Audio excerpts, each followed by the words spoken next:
జరుగుతున్నది రాష్ట్ర బడ్జెట్ పైన చర్చ. రాష్ట్ర బడ్జెట్ ఉన్న అంశాలపైన వారు మాట్లాడితే బాగుంటుందని నా ద్వారా ఒక సూచన.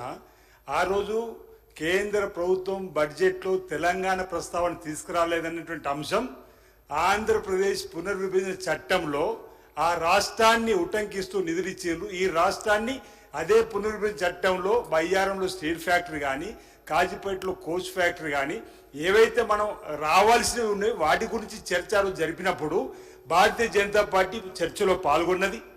వాళ్ళ యొక్క అభిప్రాయాలు చెప్పినారు. వాళ్ళు వాకౌట్ చేసుకుంటూ వెళ్ళిపోయారు అధ్యక్ష. అందులో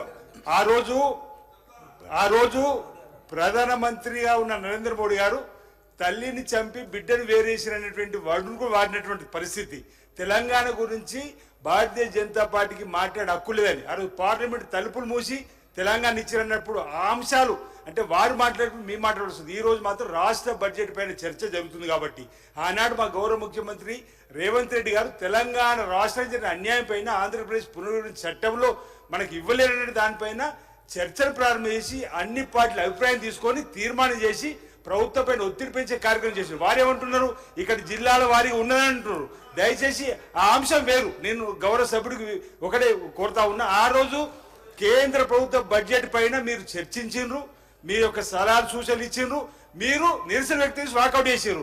మీరు వాకౌట్ చేసిపోయినాక గౌరవ ఒక సభ్యులు కూడా కాసేపు సభలో ఉన్నట్టు కూడా గుర్తు. నేను ఆ అంశాలు దయచేసి కేంద్ర ప్రభుత్వం సంబంధించిన రాష్ట్ర బడ్జెట్ పైన వారి యొక్క సూచనలు సలహాలు ఇచ్చినట్టయితే ప్రభుత్వం తీసుకుంటుంది. దానికి అనుగుణంగా మేము ముందుకు పోవడానికి సిద్ధంగా ఉంటాం. వారు ఒక మాట అన్నారు, మీరైతే బడ్జెట్ పెట్టిన అంకెలు చూసిన తర్వాత ఈరోజు ప్రజలకు వెళ్ళిపోయింది అధ్యక్ష. ఈ బడ్జెట్ ఈరోజు వాస్తవానికి దగ్గరగా బడ్జెట్ పెట్టి అన్ని రంగాలకు ఈరోజు ఈ బడ్జెట్లో పేద బడుగు బలిన ప్రజల అభ్యున్నతి కోసం రైతులు రాజు చేయడం కోసం పెట్టినటువంటి బడ్జెట్ ఓవైపు ఉంటే ఇది రన్నింగ్ కామెంటరీ కాదు. రన్నింగ్ కామెంటరీ వేరు. వారు కేంద్ర ప్రభుత్వ బడ్జెట్ కు వ్యతిరేకంగా మీరు మాట్లాడింది ఆనాడు వారు మాట్లాడారు వాకౌట్ చేసారు. అది ఈరోజు సందర్భం కాదు కదా నేను చెప్పదలుచుకోను మీకు.